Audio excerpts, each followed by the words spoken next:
जय माता जी, जय छठी मैया। और मेरा छठी माई का गीत आपको अच्छा लगे, प्यारा लगे तो लाइक और सब्सक्राइब करना ना भूलें।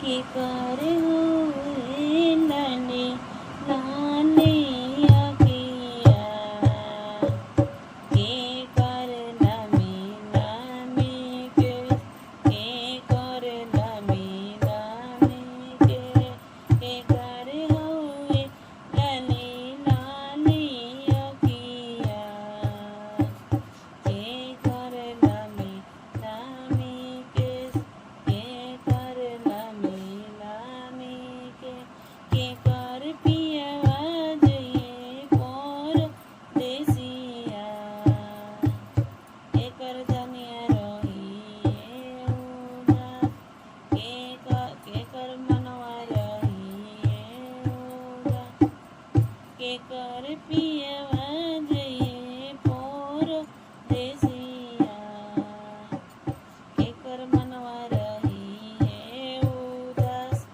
के कर मनवा उदास। पहिले पहिले पहिले पहिले मानी पहिले, छठी मैया व्रत तोहार, छठी मैया व्रत तोहार। सांझ छठिया मैया भूल चुका क्षमा करिह, छठिया मैया भूल चुका गलतियामा क्षमा, छठी मैया भूल चुका गलती, क्षमा करिह गलतिया।